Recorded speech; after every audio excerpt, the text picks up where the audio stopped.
전도서 10장 1절부터 4절까지 구약성경 957페이지입니다. 제가 봉독하겠습니다. 죽은 파리들이 향기름을 악취가 나게 만드는 것 같이 적은 우매가 지혜와 종기를 난처하게 만드느니라. 지혜자의 마음은 오른쪽에 있고 우매자의 마음은 왼쪽에 있느니라. 우매한 자는 길을 갈 때에도 지혜가 부족하여 각 사람에게 자기가 우매함을 말하느니라. 주권자가 내게 분을 일으키거든 너는 내 자리를 떠나지 말라.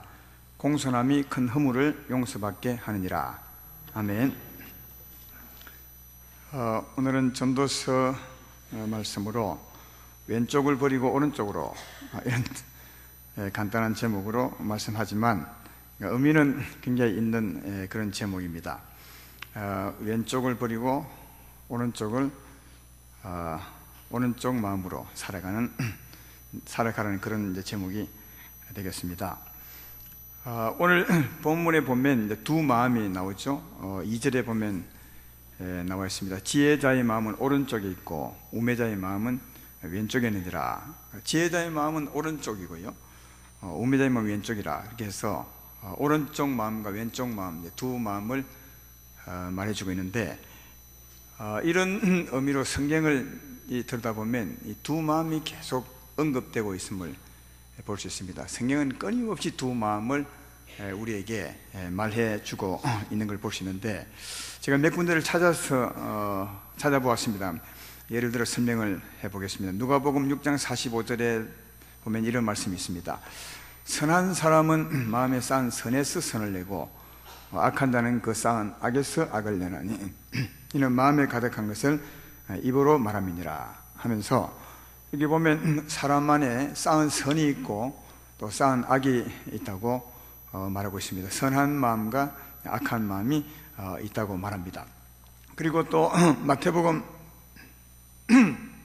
15장 19절로 20절에 보면 이 쌓은 악에 대해서 또 설명합니다. 마음에 나오는 것은 악한 생각과 또 살인과 간음과 음란과 도둑질과 거짓 증언과 비방이니 이런 것들이 사람을 더럽게 하는 것이요 씻지 않은 손으로 먹는 것은 사람을 더럽게 하지 못하느니라 하면서 쌓인 악을 이제 설명하고 있습니다. 또 갈라디아서 5장 19절로 21절에도 육체의 일, 다시 말하면 마음의 악을 말씀하고 있습니다. 육체의 일은 분명하니 곧 음행과 더러운 것과 호색과 우상 숭배와 주술과 원수 맺는 것과 분쟁과 시기와 분냄과 당 짓는 것과 분열함과 이단과 투기와 술 취함과 방탕함과 그와 같은 것들이라, 이렇게 말하면서 온갖 악한 마음을 다 열거하고 있습니다. 또 갈라디아서 보면 이어서 보면 악한 마음뿐 아니라 선한 마음, 우리 안에 쌓인 선도 말하고 있는데, 갈라디아서 5장 22절로 23절에 말씀이 있습니다.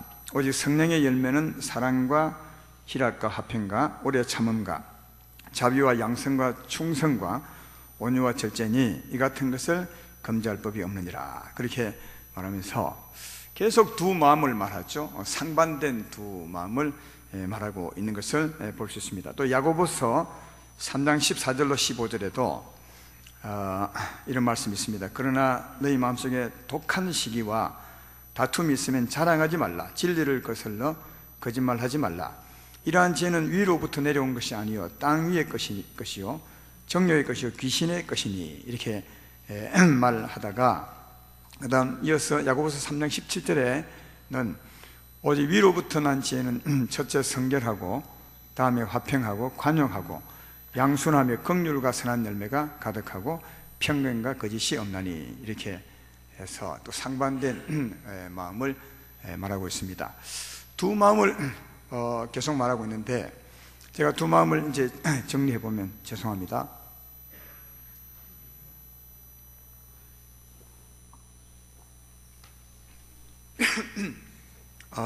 두 마음을 정리해 보면, 우선은 한 마음은 선한 마음입니다. 선한 마음이고, 이 선한 마음은 위로부터 내려오는 것이고요, 하나님께서 오는 것이고 성령으로 공급되는 마음임을 알 수 있고요. 또 한 마음은 악한 것인데 이것은 땅에 있는 것이고 육체적인 것이고 또 그다음 귀신에게서 공급이 되는 것이라, 그렇게 말합니다. 이게 딱 두 가지로 정리가 잘 되어 있습니다. 하늘에서 내려오는 것이고 성령으로 공급되는 것이고, 또 하나는 땅에 있는 것이고, 악한 것은요, 이건 육체적인 것이고 또 귀신에게서 공급되는 것이라, 이렇게 분명히 이제 두 마음을 말씀하고 있는데, 이 정리된 두 마음을 오늘 본문 2절에 보면 지혜자의 마음은 오른쪽에 있고 우매자의 마음은 왼쪽에 있느니라 하므로, 이 두 마음이 어떤 마음이 오른쪽인 것이고 어떤 마음이 왼쪽인 것인가 하는 겁니다. 지혜자의 마음이 오른쪽이니까 아까 제가 정리한 마음 중에 어떤 것이 오는 겁니까? 선한 겁니까? 악한 겁니까? 선한 것이 오른쪽 있죠.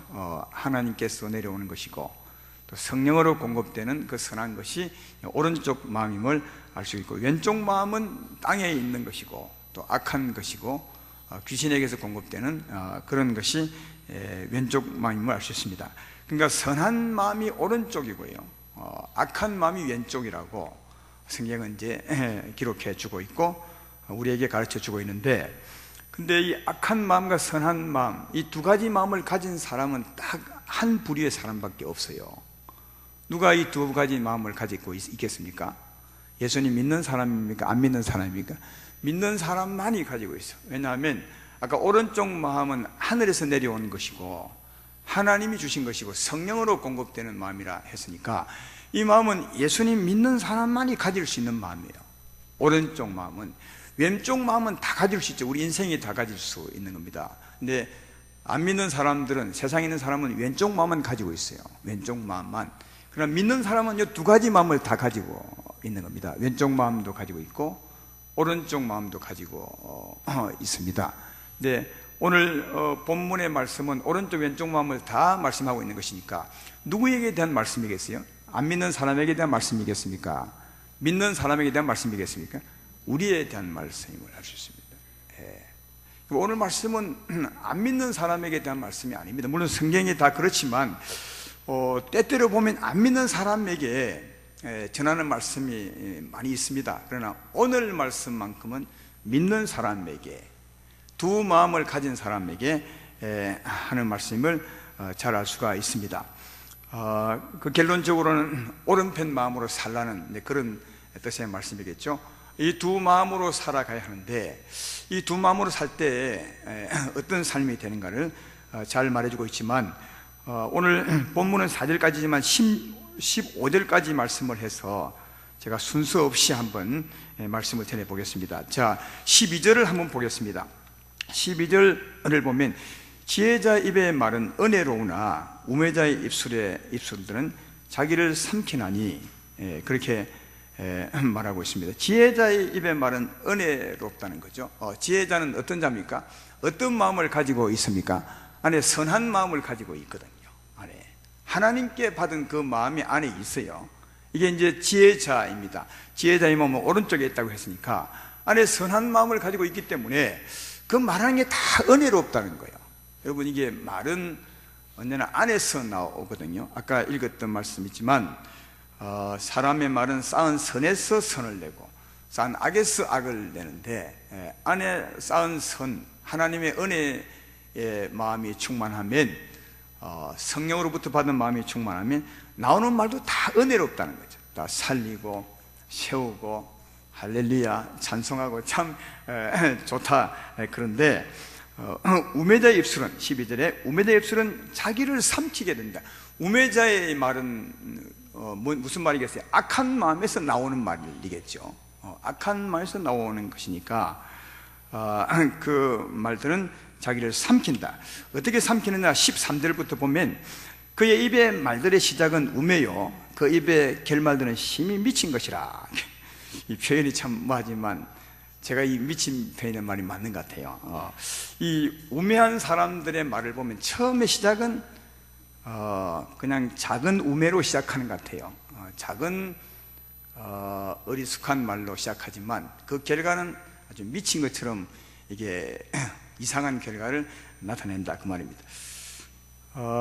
최근에 혹시 누구하고 싸운 적 있으십니까? 혹시 뭐 부부끼리 싸웠다든지 아니면 자녀와 싸웠다든지 아니면 뭐 이웃과 싸웠다든지, 싸울 때 보면 지금 이제 싸운 걸 돌이켜 보면 왜 싸웠는지 한번 생각해 보십시오. 아주 단순한 겁니다. 아주 싸울 일도 아닌데 시작해 보면 아주 작은 말, 진짜 작은 말 때문에 싸운 게 참 많을 것이라 그렇게 생각합니다. 지금 싱긋이 웃는 분은 다 그래 싸웠던 분들이죠. 어느 부부가, 젊은 부부가 TV를 보고 있었습니다. TV 속에 예쁜 아가씨가, 탤런트가 나왔습니다. 그때 이제 이 신랑이 무심코 내뱉었죠. 야, 저 아가씨 되게 예쁘다, 날씬하다. 그러니까 부인이 거기까지는 참 좋았는데 남편을 향해서 나는 어때요? 이렇게 저 여자가 좋아요, 내가 좋아요? 이렇게 물었던 거죠. 예. 그런 질문을 안 하는 게 참 좋은데 왜 그런 질문을 잘 이해가 안 돼요. 그런 질문을 잘 하지. 여자분들 잘 들으세요. 근데 이제 그때 여자분이 그렇게 질문을 할 때 남자의 마음 상태에 따라서 달라지는 겁니다. 남자의 마음, 남편의 마음이 왼쪽에 있으면 달라져요. 오른편에 있으면 좋죠. 당신이 최고지. 그때 그러죠. 당신이 최고야. 저보다 훨씬 예뻐. 거짓말 좀 하는 거죠. 그러면서 예수님 믿는 사람은 할렐루야까지 붙인 거예요. 당신이 최고야. 할렐루야. 알겠지만 마음이 왼편에 있으면 달라져요. 이게 그 말조차 별로 기분 안 좋아요. 그러면 이제 궁시렁거리는 말로 그러죠. 비교할 걸 비교해야지. 이렇게. 그럼 기분 나쁜 말이잖아요. 그러면 이제 여자가 기분이 딱 나쁘거든요. 이게 사람이 이게 아 다르고 어 다르다는 말처럼 나쁜 말 하면 좋게 말해도 그게 딱 찔려와요. 이게 마음속에 딱 찔려오거든요. 그럼 기분이 되게 나쁘거든요. 그럼 이제 옛날 일들이 쫙 생각이 나요. 지난날 어떻게 했던가.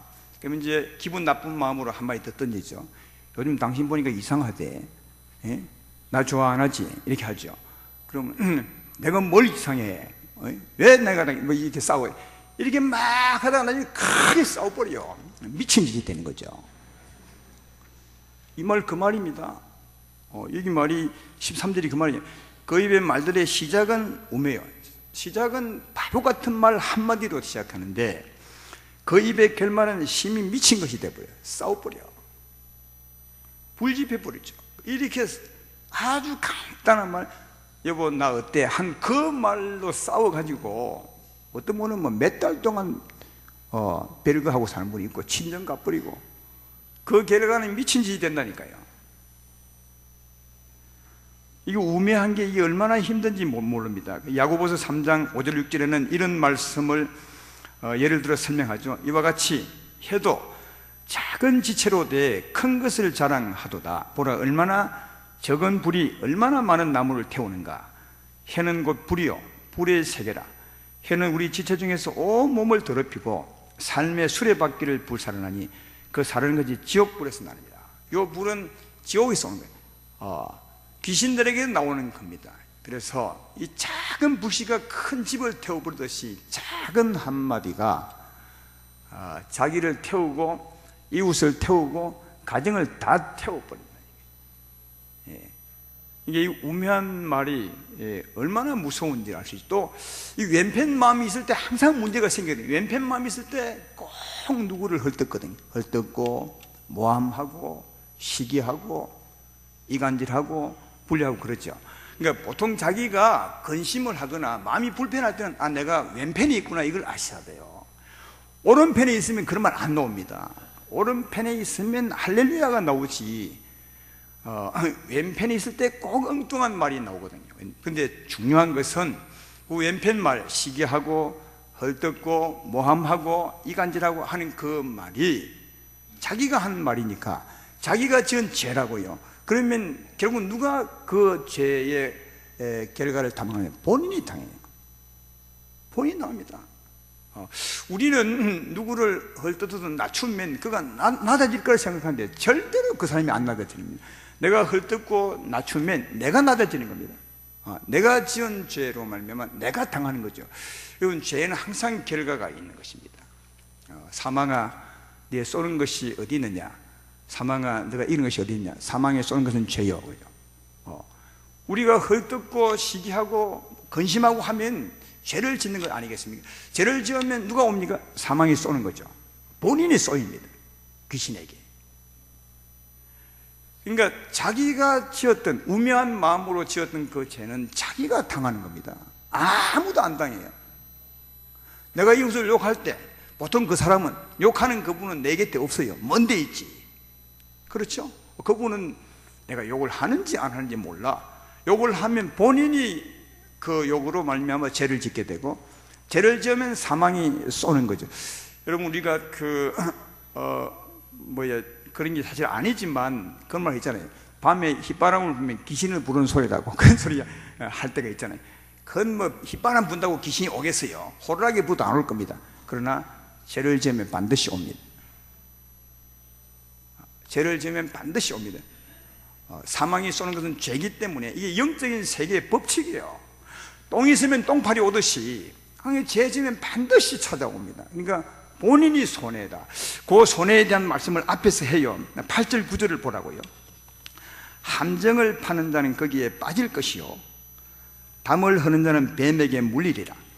돌들을 떠내는 자는 그로 말미암아 상할 것이요, 나무들을 쪼개는 자는 그로 말미암아 위험을 당하리라. 그러니까 자기가 함정을 파면 지가 판 함정에 지가 빠지고, 또 담을 헐면 헌 사람이 뱀에게 물리고요.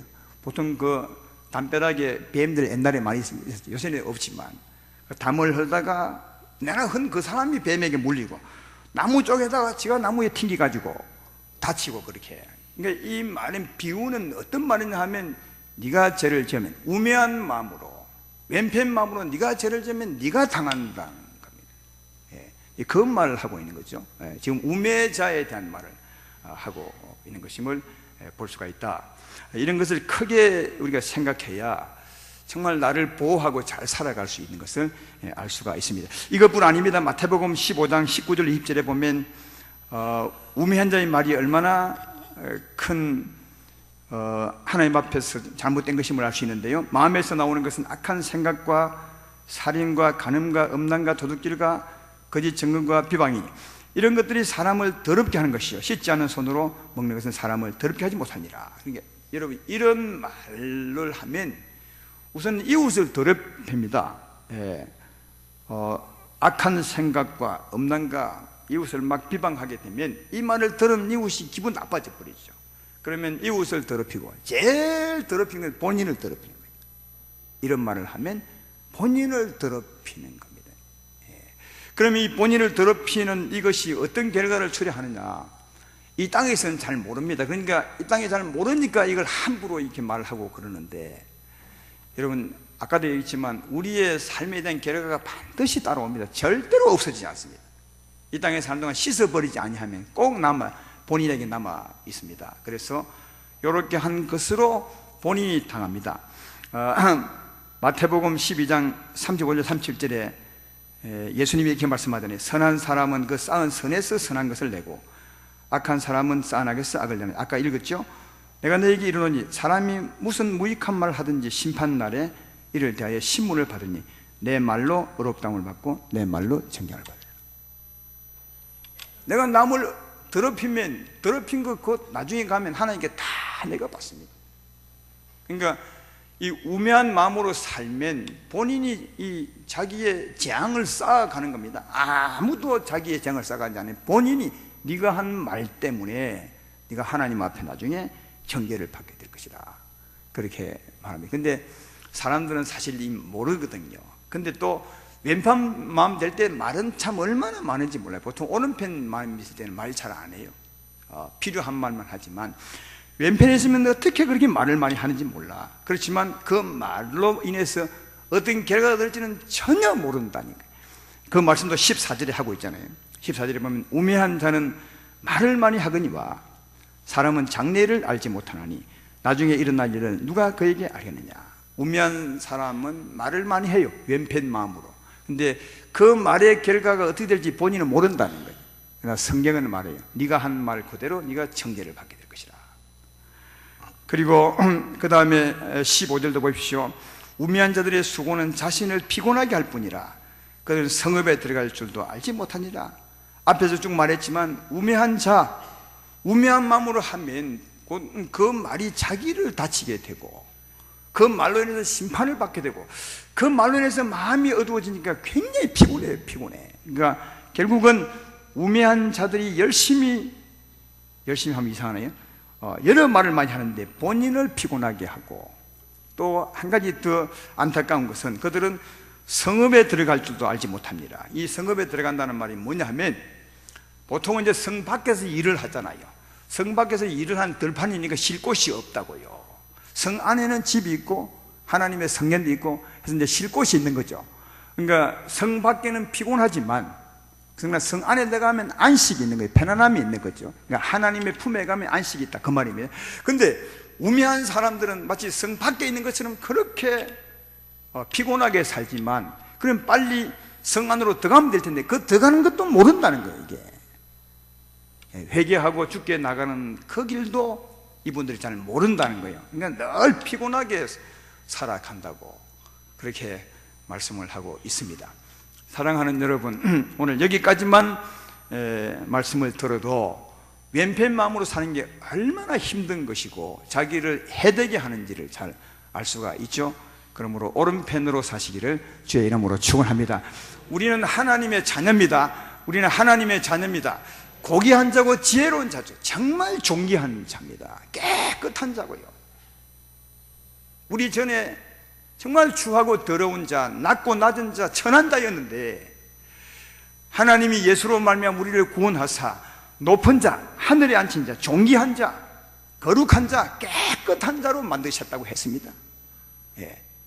그럼 오른편 마음으로 살아야 될 텐데 왼편 마음, 내 마음이 아닌 걸로 살면은 그 왼편 마음 때문에, 작은 마음 때문에 얼마나 내가 추하게 되는지를 알 수 있어요. 고귀하고 존귀한 난데 하나님이 우리 높여놓았는데 이 작은 우매함으로 말미암아 내 존재가 얼마나 추락되는지, 그 비유를 오늘 본문 1절에 쓰고 있잖아요. 보십시오. 1절에 죽은 파리들이 향기름을 악취가 나게 만드는 같이 작은 우매가 지혜와 존귀를 난처하게, 이게 난처하게 만들면 추하게 만들어 버린다는 거예요. 예. 우리는 존귀한 자입니다. 하나님의 아들이고 하늘에 속한 자고 깨끗한 자인데 이 작은 우매한 마음을 가지고 말함으로 말미암아 마치 그 죽은 파리가 향기 나는 그 향기름통에 들어가서 온 향기름통을 악취로 바꾸어 버린 것처럼 작은 우매한 마음을 따라 살아갈 때 내 인생을 망치게 된다고요. 네가 굉장히 추하게 만들어 버린다고 그렇게 말씀하고 있습니다. 또 3절에도 우매한 자는 길을 갈 때도 지혜가 부족하여 각 사람에게 자기가 우매함을 말한 일. 우매한 자는 지혜가 없죠. 왜냐하면 오른편 마음이 있을 때 지혜가 있는 건데 이 왼편 마음으로 사니까 지혜가 없는 거죠. 지혜가 있긴 있지만 덮여버린 힘을 못 쓰는 거죠. 그때는 계속 우매한 말만 나오는 거죠. 우매라는 말을 다르게 말하면 바보 같은 말이에요. 근데 여러분, 이게 왼편 마음으로 할 때 하는 말은 전부 바보 같은 겁니다. 내가 바보요 하는 것 같은 겁니다. 사람은 그렇게 생각 안 하죠. 사람은 누굴 막 욕하고 하면 그래 맞아 이렇게 같이 장단을 맞춰주고 하지만 하나님 볼 때는 너가 바보야 임마. 네가 네 자신을 바보라고 말하는 거야. 네가 이웃을 헐뜯고 함정을 파고 근심하고 걱정하고 싸우고 그 말은, 그걸 말하는 말은 내 자신이 바보요 하는 소리와 같다는 거예요. 지금 3절의 말씀이 그런 말 아닙니까? 예. 각 사람에게 자기가 우매하다고 나 바보요 하는 것 같으니까 이런 걸 좀 깊이 생각하면서 살면은 훨씬 우리 삶이 달라지지 않을까 그렇게 생각합니다. 우리의 신분은 우매자가 아니기 때문에 그런 겁니다. 그리고 또 이 오른편 마음, 왼편 마음을 가진 하나님의 사람들이 그 삶도 보면 아주 우습게 사는, 우습게 하나님 보다 산다는 겁니다. 그것을 풍자적으로, 풍자가 뭔지 알죠? 아주 바르게 살아야 될 텐데 바르게 살지 못하고 엉뚱하게 살 때 그걸 이상한 예를 들어서 설명해 주는 게 이제 풍자인데, 오늘 5절부터 6절에 보면 우리 예수 믿는 사람들이 바르게 살지 못하는 것을 풍자적으로 지적해 주는 말씀입니다. 한번 보십시오. 5절부터 6절까지 보면 내가 해 아래서 한 가지 재난을 보았노니 곧 주권자에게서 나오는 허물이라. 우매한 자가 크게 높은 지위를 얻고 부자들이 낮은 지위에 앉는도다. 또 내가 보았노니 종들은 말을 타고 고관들은 종들처럼 땅에 걸어 다니도다. 이게 우스운 모습이죠. 6절 7절을 이해가 되나요? 우매한 자가 크게 높은 지혜 없고, 여기 부자라는 말은 이제 지혜자는 말이거든요. 우매자 반대자니까. 부자들이, 지혜자들이 낮은 지혜 않고, 거꾸로 되어야 될 텐데 이게 반대로 되어 있다 그 말이죠. 그리고 7절에 보면 더 웃기죠. 내가 보았더니 종들은 말을 타고 고관들은 종들처럼 땅에 걸어 다닌다. 이런 모습은 세상에는 없습니다. 세상에 어디에 종들이 말 타고 다니고 주인이 종기한 자가 그 말을 끌고 가는 바보가 어디 있습니까? 없지요.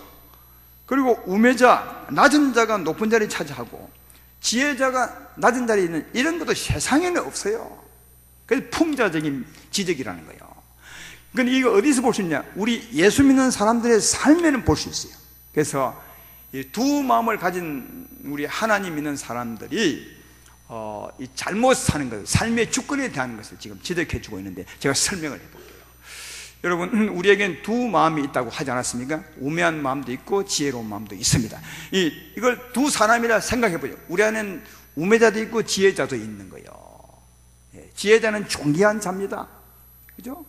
하나님의 아들이고 존귀한 자 아니겠습니까? 이 우매자는 아까 말했지만 육신에 속하고 땅에 속한 겁니다. 이 육체도 우매자에 속한 거예요. 이 낮은 겁니다. 그러면 우리 삶은 어떻게 살아야 되느냐? 여러분, 이 두 사람 중에, 두 마음 중에 어떤 마음이 우리 삶을 주관해야 되겠습니까? 어떤 삶이? 우매한 마음이 우리 삶을 주관해야 됩니까? 아니면 존귀한 마음, 지혜자가 주관해야 됩니까? 당연히 지혜자가 주관해야 되고. 왜? 지혜자가 존귀한 자입니다. 우매자는 종에 불과한 겁니다. 여러분, 우리는 두 사람을 가지고 있지 않습니까? 성령으로 거듭난 새 사람이 있는가 하면, 하나님의 아들 존귀한 자가 있는가 하면 아직도 버리지 못한, 믿음으로 버렸지만 버리지 못한 이 육체가 있거든요. 이 육체는 이 성령의 종되어 살아가는 의의 병기로 드리는 이 육체일 뿐입니다. 이 육체는요, 성령을 따라 사는 종에 불과하다고. 이 육체는 이 땅에 사는 동안. 그래서 네 몸을 의의 병기로 드리라, 이 말은 네 안에 새 사람, 성령의 사람의 종으로 육체를 드리라, 그 말이거든요. 그러니까 안에 거듭난 우리 영혼, 진짜 우리는 존귀한 자고 지혜자요 하나님의 아들이라면 이 육체는 종입니다. 근데 성도들의 삶을 보면 이 육체적으로 살거든. 우매한 마음으로 사니까 종이 지혜자보다 높은 것 같고, 또 누가 내 삶을 주관하느냐? 종이 말 타고 다니고 말이에요. 주인이 걸어다니는 모습으로 우리 육체가 우리 삶을 주관하고 있지 않냐 그거예요. 그래서 지금 지적하고 있는 거예요. 내 말 이해되면 아멘 합시다. 아주 이게 날카롭게 지적하고 있는 거죠. 대부분의 성도님들이 이렇게 살아. 자기가 높고 존귀한데 성령으로 말미암아 이 우매자를 다스리고 우매자를 마음대로 갖고 놀아야 될 텐데, 우매자가 왼편 마음인데 오른편 마음을 지배했어. 지가 주인처럼 사는 게 이게 잘못 살아가고 있는 예수 믿는 사람들의 삶이 아니냐. 그게 아주 우스운 모습이라는 거예요. 삶의 주권에 관한 거죠. 여러분, 삶의 주권, 우리 삶의 주권은 우리 속 사람에게 있습니다. 성령에게 있습니다. 거듭난 사람에게 있습니다. 이 성령의 지혜, 오른편 마음이 왼편 마음을 주관하고 살아야 그게 올바른 삶이다. 근데 삶을 볼 때 그렇지 않은 사람이 너무 많다는 거예요. 종이 말 타고 다니고 주인이 걸어 다니는 것처럼 육체가 우리 삶을 지배하고 주인처럼 말이에요. 우리 안에 있는 진짜 주인은 힘을 못 쓰고 종처럼 살아가는 그런 성도가 정말 많다는 겁니다. 그렇게 살지 말고 네 신분을 바르게 찾아라고.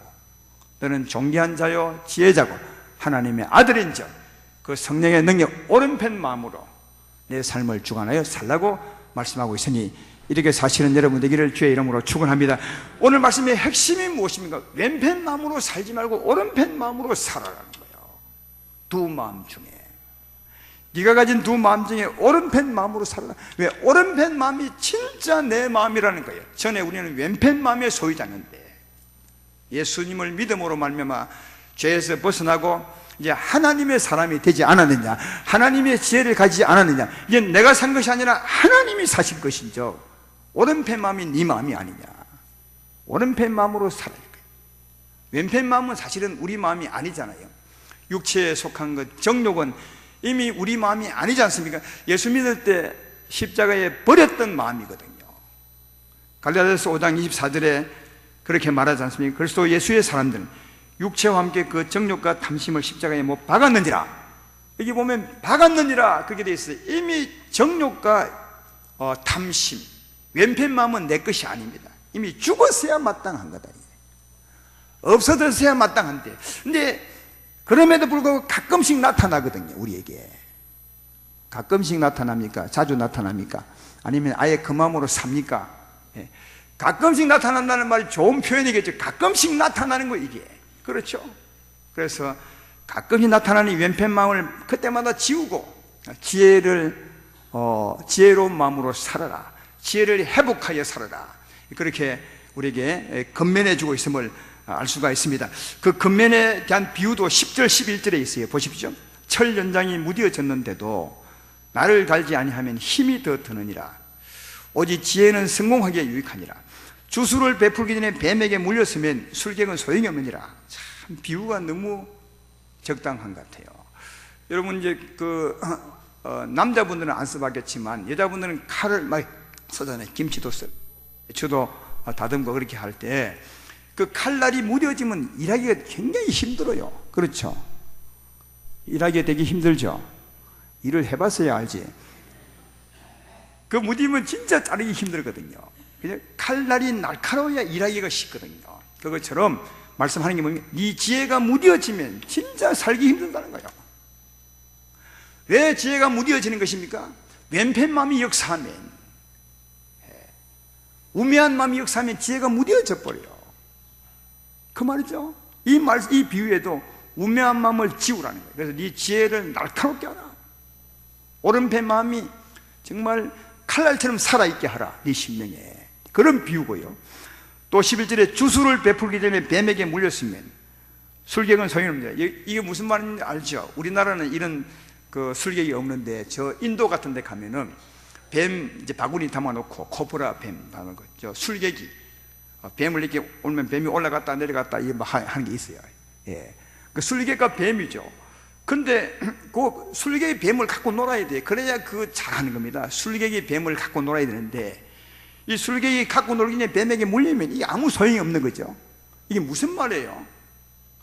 여러분, 우리가 지혜자가 오른편 마음이 왼편을 갖고 놀아야 된다고요. 그 말이죠. 지혜자가 우매자를 갖고 놀아야 돼. 우리 마음에 지혜가 충만해서 우매자를 꼼짝 못하게 막아야 그게 되는 건데, 아니 지혜가 힘을 쓰기도 전에 아예 우매자에게 물려버렸어. 죄가 우리를 덮어버렸어. 뱀이 물어버렸어. 그러면 우리의 삶이 뭐냐고요. 그걸 지금 말해주고 있는 거죠. 이 두 비유의 말씀 쪽에서 우리에게 제일 주는 말씀이 뭡니까? 왼편 마음으로 살지 말고 오른편 마음으로 살라. 오른편 마음에 나를 날카롭게 하라. 지혜를 회복하라는 겁니다. 오른편 마음을 회복하라. 그래야 살 수 있다. 그렇게 말씀하죠. 이 오른편 마음을 회복하여 살아야 되는데 그에 대한 답의 말씀이 야고보서 4장 7절로 10절에 있습니다. 거기 보면 이런 말씀이 있죠. 제가 한번 읽어보겠습니다. 그런즉 너희는 하나님께 복종할지어다. 마귀를 대적하라. 그리하면 너희를 피하리라. 하나님을 가까이 하라. 그리하면 너희를 가까이 하시리라. 죄인들아 손을 깨끗이 하라. 두 마음을 품은 자들아, 두 마음을 품은 자들아, 마음을 성결하게 하라. 슬퍼하며 애통하며 울지어다. 너희 웃음을 애통으로, 너희 즐거움을 근심으로 바꿀지어다. 주 앞에서 낮추라. 그리하면 주께서 너를 높이리라. 두 마음을 품은 자들아, 그 마음을 성결하게 하라는 말은 두 마음 중에 한 마음을 제하라는 겁니다. 어떤 마음을 제해야 되겠습니까? 왼편 마음을 제하라는 거죠. 어떻게 제해야 되느냐? 먼저 마귀를 대적해야 돼요. 왜 마귀를 대적해야 되는 것입니까? 왼편 마음은 늘 마귀가 공급합니다. 아까 독한 시기와 다툼은 귀신에게서 온다고 했죠. 여러분, 왼편 마음으로 살면 꼭 그 옆에 귀신이 있습니다. 그래서 그 힘을 공급하는 겁니다. 우리가 선한 힘, 하나님의 힘으로 살려면 성령이 곁에서 공급하잖아요. 끊임없이 샘 솟는 샘물처럼. 그래서 그 힘으로 살 수 있는데 내가 왼편 마음으로 살면 꼭 옆에서 귀신이 공급하죠. 독한 시기심과 이상한 마음들을 공급하게 됩니다. 이게 마귀를 대적하고 물리쳐야 그 다음 그 힘이 공급이 안 되는 겁니다. 근데 그 마귀를 물리치는 것은 어떻게 물리치느냐? 하나님을 가까이 하는 겁니다. 그래서 마귀를 대적하라, 그리고 하나님을 가까이 하라. 근데 하나님을 가까이 하는 길이 어떤 것이냐? 그 다음에 나오잖아요. 죄인들아 손을 깨끗이 하라. 회개해야 된다는 말이죠. 이 손은 죄 지은 것을 의미하는 겁니다. 아까 담을 헐고, 나 손으로 헐죠. 함정을 파고, 나무를 쪼개고, 돌을 뜨고, 이게 아까 말했던 것처럼 모함하고, 시기하고, 허물 헐뜯고, 분쟁하고, 이간질하는, 이게 다 손으로 짓는 죄입니다. 물론 마음에서 나오지만 그 손을 깨끗이 하라는 말은 그렇게 살았던 부분을 전심으로 회개하라는 거죠. 회개하라. 그리고 하나님 앞에 나가서 슬퍼함이 애통함에 가슴을 치면서 이 한 마음을 제하여 달라고, 왼편 마음을 제하여 달라고, 오른편 마음을 달라고, 성령의 은혜를 베풀어 달라고 기도하게 되면, 하나님을 사모하게 되면, 하나님을 높이게 되면 주께서 너를 높여준다는 거예요. 주께서 내게 오른편 마음을 주신다는 것입니다. 이해가 되십니까? 여기 이 말씀을 봐도 왼편 마음에서 오른편 마음으로 바꾸는 것도 쉽지가 않아요. 슬퍼하며 애통하며 울어야 할 만큼 정말 회개하고 주님을 간절히 사모해야 주께서 용서하시고 성령으로 씻어내시고, 그리고 오른편 마음, 성령의 마음을 주셔서, 선한 마음을 주셔서 지혜를 회복시키는 것을 발견해 볼 수가 있습니다. 그러나 길이 있습니다. 길이 있는 겁니다. 마귀를 대적하시기를 주의 이름으로 축원합니다. 그 길은 하나님께 가까이 가는 겁니다. 하나님께 가까이 가는 딱 한 가지입니다. 손을 깨끗이 하는 겁니다. 회개하는 겁니다. 회개하는 것은 주께로 돌아가는 길입니다. 회개 없이는 절대로 돌아갈 수 없습니다. 그래서 죄가 무서운 겁니다. 그러나 하나님의 은혜가 큰 것은 그것을 회개하고 가면 언제나 주님 그 기다리고 계십니다. 주께로 돌아갈 수가 있습니다. 거기 가서 애통하며 울부짖으며 기도해야 돼요. 주여 왼편 마음을 자해 주시고 오른편 마음을 주십시오. 지혜를 회복시켜 주십시오. 그래서 오른편 마음으로 살게 해 주십시오. 이렇게 할 때 용서하시고 우리를 새롭게 하시고 한 마음을 씻어내시고 오른편 마음을 회복시켜 주어서 주의 마음으로 살게 하리라 믿습니다. 이런 마음으로 살 때 그때 비로소 하나님 보시기에 기쁜 삶을 살 수 있습니다. 그 삶은 은혜로운 삶이 됩니다. 말이 다 은혜롭게 됩니다. 그 삶은 나를 살리는 삶이 되고 그 삶은 하늘의 영광을 쌓는 삶이 되는 것입니다. 그래서 두 마음을 가진 예수 믿는 여러분들이요, 정말 중요한 것은 왼편 마음을 따라 살지 마십시오. 왼편 마음을 따라 살지 마십시오. 가끔씩 살 수 있습니다. 사람인지라. 그러나 그때마다 빨리 씻어버리셔야 합니다. 오른편 마음을 요구하십시오.